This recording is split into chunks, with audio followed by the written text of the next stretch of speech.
Sud Radio Berkov dans tous ses états, lanceur d'alerte. Il a Fortel, bonjour, vous êtes économiste et vous avez écrit quelques textes assez forts sur BlackRock. Mais alors, dites-nous d'abord justement, et ça suit un peu la discussion que nous avions un peu plus avant avec Virginie Joron. D'abord, dites-nous rapidement, parce que peut-être beaucoup de gens ont entendu parler de BlackRock mais ne savent pas exactement ce que c'est, le poids qu'est BlackRock, qui est un fonds d'investissement. Dites-nous exactement ce qu'est BlackRock. BlackRock est le plus gros gestionnaire d'actifs de la planète, qui gère directement plus de 10 000 milliards de dollars. Et 10 000 milliards de dollars, donc 10 trillions de dollars, quoi. C'est ça. Ouais. Ça, c'est directement, plus 20 000 milliards indirectement, via leur logiciel de gestion. D'accord. Donc c'est absolument massif, et ça fait d'eux, si vous voulez, l'actionnaire de référence de presque tout, de tous les groupes américains du S&P 500, des 500 plus grosses sociétés américaines, et de la plupart des grands groupes occidentaux. D'accord. Pour le dire autrement, BlackRock, c'est le patron du patron. C'est-à-dire que quand on vous parle d'un néolibéralisme à la concurrence effrénée, on se rend compte que depuis une dizaine d'années, c'est en train de se passer exactement l'inverse. Il y a un monopole qui est en train de se reconstituer au-dessus des sociétés. C'est-à-dire qu'aujourd'hui, vous vous dites, ah bah tiens, des sociétés pharmaceutiques sont dans une concurrence effrénée. En fait, toutes ces sociétés ont le même propriétaire par-dessus.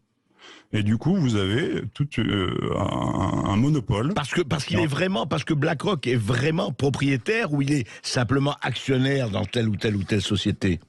Alors, ils sont actionnaires de référence, c'est-à-dire que généralement, ils vont détenir 8% dans des groupes du S&P 500, Pfizer et autres, en sachant que vous avez tout un écosystème autour de BlackRock. Vous avez d'autres gestionnaires qui vont avoir les mêmes intérêts, qui vont être construits sur la même chose. Vous avez, c'est ça chasse en meute, ces gens-là. Donc, ensemble, ils vont avoir plutôt 20-25%, voire plus dans certains cas. Et ça, dans la manière dont fonctionnent les marchés financiers anglo-saxons, ça vous donne une position de contrôle. C'est-à-dire que la SEC, le gendarme boursier américain, estime que quand vous détenez 25% d'une société, c'est comme si vous la contrôliez. Parce que c'est le jeu de ces grandes entreprises qui ont des... Donc vous dites, en fait, on arrive presque, enfin c'est intéressant, je ne dirais pas une soviétisation de l'économie, là je fais exprès, mais c'est quelque part, c'est un monopole, pratiquement. C'est exactement ça. Et si vous voulez, on a un exemple en France qui a eu lieu, c'est que Emmanuel Faber, le PDG de Danone, a été évincé, il me semble, l'année dernière. Et ça a été, et j'ai enquêté là-dessus assez longuement. Derrière, vous avez BlackRock et l'instrumentalisation d'un petit fonds activiste qui a été mort de les chevilles. Alors ça a été possible sur Danone parce que vous avez justement un actionnariat très éclaté qu'ils ont pu. Ce que je veux dire, c'est qu'à partir du moment où vous avez 8-10% et le poids global de BlackRock par-dessus, vous pouvez faire tout ce que vous voulez, en fait. Mais BlackRock, bon, entreprise privée, vous dites que même de ce moment-là, est-ce que par rapport, donc même les politiques sont obligés, évidemment, enfin sont obligés, en tout cas, non pas de se soumettre, mais d'être en position de rapport de force, et dans le rapport de force avec les politiques, vous dites presque BlackRock, qui ne se montrera pas comme ça, est presque dominant, on peut dire. Oui, j'aurais pas dit presque, j'aurais dit dominant simplement. Pour prendre un exemple très simple, donc BlackRock depuis 2017 rachète, surpondère la dette française, c'est-à-dire qu'il rachète notre dette massivement. On a émis pas mal de dettes depuis 5 ans, je pense que tout le monde le sait. Donc ça, c'est vachement bien, c'est-à-dire que c'est très pour nous, si vous voulez, ça permet à Monsieur le maire de dire, regardez, les marchés achètent notre dette, ça veut dire que la signature de la France est forte et puissante, et nous sommes un pays bien géré.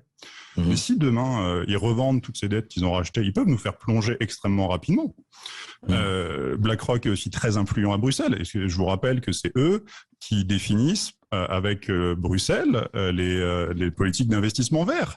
Il y a un moment, c'était eux qui faisaient les stress tests des banques avec avec la BCE. Ces gens... Avec la Banque Centrale Européenne, C'est absolument massif, ils sont partout. Et encore une fois, quand vous avez cette puissance de frappe qui est absolument inégalée dans l'histoire de l'humanité, quand vous pouvez comme ça mobiliser autant de capital très vite, vous avez une puissance qui est effectivement supérieure à celle d'un État comme la France, qui est censé être riche, qui a un siège au Conseil de sécurité de l'ONU. Oui, bien sûr.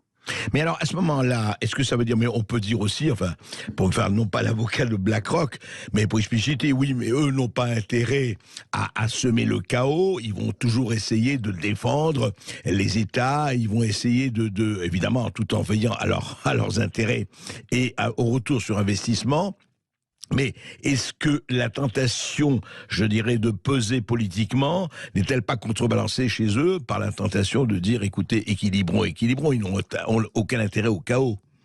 Malheureusement, si, elle est nécessaire. C'est-à-dire que ces gens ne sont pas des gens par nature malveillants, c'est pas des héros, pas des anti-héros de bande dessinée. C'est ça, c'est pas du... Ce qu'il faut comprendre, ils y vont par nécessité. Ces gens-là, c'est toujours pareil. S'ils pouvaient être gentils, ils le seraient. Ils le sont parce qu'ils n'ont pas le choix et qu'ils préfèrent que vous creviez plutôt qu'eux. BlackRock, aujourd'hui, a un tel poids qu'ils sont devenus systémiques, c'est-à-dire qu'ils sont totalement dépendants du système. Si le système est faible, ils sont faibles. Si le système est fort, ils sont forts.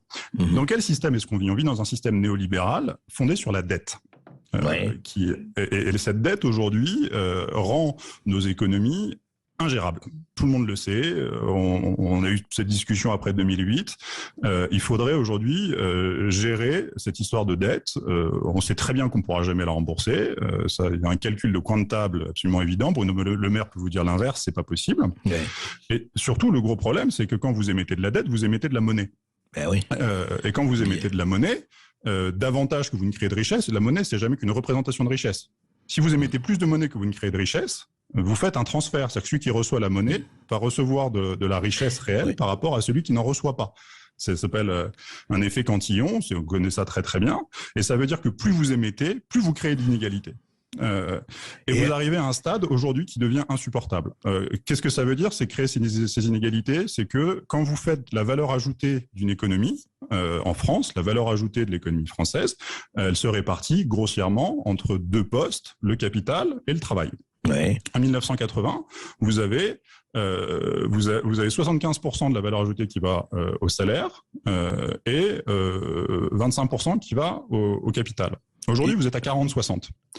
40, c'est-à-dire 40 pour le capital, 60 pour les salaires. Ah oui, d'accord. Ça fait 200 milliards de salaires qui ne sont pas versés et qui sont redonnés au capital, qui sont donnés à BlackRock. En partie. En France, ils ne sont pas encore très présents. C'est déséquilibré. Et du coup, si vous voulez, qu'on voit que ça pose un énorme problème. Parce que déjà, chaque année, ça s'accumule. C'est-à-dire que c'est chaque année, un peu plus. Ça fait qu'on creuse la dette. Et pourquoi est-ce que l'État, aujourd'hui, est obligé de dépenser la majeure partie en aide sociale et en redistribution? C'est parce qu'il manque ces 200 milliards. Donc, vous voyez cette inégalité qui est construite dès la base monétairement. Et ça, qu'est-ce que ça fait? Ça crée des tensions. C'est-à-dire qu'il y a un moment, les gens en ont marre de travailler pour rien, les gens en ont marre de se faire avoir, et ils se font avoir. Et du coup, les gens sont plus d'accord, ils descendent dans la rue. La frustration, effectivement, et le rejet, et on voit très très bien avec ce qui se passe avec la Russie et l'Ukraine, et les embargos, et ce que ça crée. On voit très bien l'inflation, les matières premières, parce qu'il n'y a pas que la monnaie, comme vous dites, il y a le blé, il y a le gaz, il y a le pétrole, il y a le réel, quoi. Mais bien évidemment, nous, on n'a aucun intérêt à la guerre en Ukraine. Tous les Français sont en train de souffrir pour un truc dans lequel ils n'avaient pas d'intérêt particulier. Et donc, ils pourraient être pas d'accord sur ces choses-là. Ils pourraient, et c'est ce qu'on voit, si vous voulez. À chaque fois, c'est quelque chose que le BCG, le Boston Consulting Group, un collègue de McKinsey, avait sorti en 2011 ou 12, qui était à chaque fois que vous baissez les dépenses publiques de plus de 0,5%, vous mettez tout le monde dans la rue. Et donc, vous pouvez pas baisser les dépenses publiques, vous pouvez pas, vous êtes face à un dilemme. Et pourtant, ces dépenses publiques, aujourd'hui, encore une fois, sont nécessaires parce que dans les productions économiques, on ne redistribue pas assez de valeur ajoutée aux populations. On va reparler de tout ça avec vous, Guy de Lafortelle, dans les prochaines, parce qu'on va passer plus d'une heure avec cela. Merci pour ces éclaircissements, mais il fallait voir ce qui se passait avec, effectivement, BlackRock et le politique. Et avant de parler de la tyrannie, quelques perles d'André Berkoff. Et à 13h, nous recevons Philippe Bornet. Vous nous appelez au 826 300 300.